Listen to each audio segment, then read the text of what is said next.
ఎప్పుడన్నా కానీ ప్రకృతి విపత్తి వచ్చినప్పుడు ప్రభుత్వం అనేది పూర్తిగా ఆదుకోవాల్సిన బాధ్యత ప్రభుత్వం పైన ఉంటుంది. ఇంత మునుపు హరికేన్ అప్పుడు నేను చూశాను, తర్వాత ఉదూ తుఫాను వచ్చినప్పుడు చూశాను. అదే సమయంలో ఇంకొక పక్కన ఏదైతే తిత్లీ తుఫాను కూడా నేను అటెండ్ అయ్యాను. ఈ 3-4 తుఫాన్లు చూసిన తర్వాత అధ్యక్ష, ఇప్పుడు కూడా ఈ 5-6 జిల్లాలో వచ్చిన విపత్తు వల్ల ఇమీడియట్గా తాత్కాలికంగా వాళ్ళకి ఇవ్వాల్సిన గ్రాంట్ ఇది కూడా రిలీఫ్ ఇవ్వాలి. అందుకని ఈ సభ ద్వారా వారందరికీ హామీ ఇస్తున్నా, ప్రతి ఒక్క కుటుంబానికి, నష్టపోయిన కుటుంబాలకి 25 కేజీల బియ్యం, 1 కేజీ పప్పు, 1 litre palm oil, 1 KG potato, 1 KG ఉల్లిపాయలు ఇస్తున్నాయి. ఎప్పుడు ఇవ్వని విధంగా ఎవరైతే ఇళ్ళు పూర్తిగా నీళ్లు వచ్చి ఇబ్బంది పడ్డారో, అదే మరి క్యాంపులకు తీసుకుపోయి పెట్టారో, అలాంటి ఇండ్లకు ప్రతి ఒక్కరికి కుటుంబానికి 3,000 రూపాయల చొప్పున ఆర్థిక సహాయం. ఈ రెండు చేసిన తర్వాత ఇప్పుడే ఇక్కడే అగ్రికల్చర్ మినిస్టర్ని, రిలీఫ్ మినిస్టర్ గారిని కోరుతున్నారు. రేపు నాకు నీతి ఆయోగ్ మీటింగ్ ఉంది, నేను ఢిల్లీకి పోకపోతే నేనే వచ్చేవాడిని. మీరిద్దరూ వెళ్ళి ఇక్కడే గౌరవ శాసనసభ్యులందరూ కూడా ఈ యొక్క వరద బాధితుల్ని పరామర్శించడమే కాకుండా వరద నష్టాన్ని అంచనా వేయండి.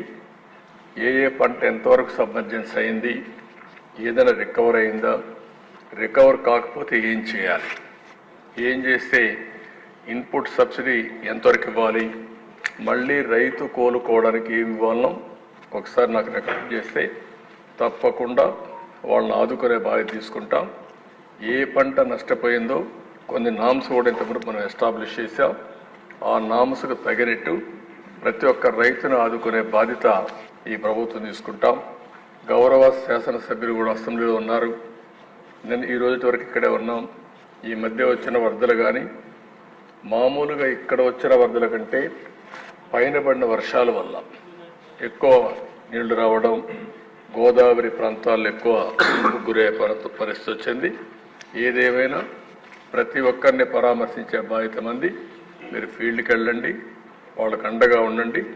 అదే మరి మంత్రులు కూడా వస్తారు. అదే మరి ఆ జిల్లా మంత్రులు కూడా సమీక్షలు చేసుకుని మీ జిల్లాలో ఉండే పంట నష్టం పూర్తిగా వివరాలు అందజేయండి. వాళ్ళందరికీ న్యాయం చేసే బాధ్యత ఈ ప్రభుత్వం తీసుకుంటామని చెప్పి తెలియజేసుకుంటూ, ఇప్పటికే నామ్స్ ఉన్నాయి. అవసరమైతే ఇప్పుడుండే నామ్స్ కంటే ఎక్కువ ఇవ్వడానికి ఎన్ని కష్టాలున్నా పర్వాలేదు.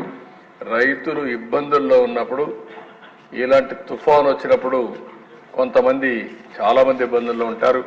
అప్పుడే ప్రభుత్వం యొక్క సమర్థత, ప్రభుత్వం యొక్క ఉదారత రెండు తేలుతాయి. కాబట్టి నేను ఒకటే చెప్తున్నా, వరదలు వచ్చినప్పుడు కానీ, కరువు వచ్చినప్పుడు కానీ, తుఫాను వచ్చినప్పుడు కానీ ఈ ప్రభుత్వం ఇంతవరకు చేసి చూపించాం. మళ్ళీ అన్ని విధాలు ఆదుకుంటాం. ఇద్దరు మంత్రులు కూడా వెళ్ళి, ఆ జిల్లా మంత్రులు వెళ్ళి మొత్తం వాళ్ళని పరామర్శించి జరిగిన నష్టం పంపేయండి.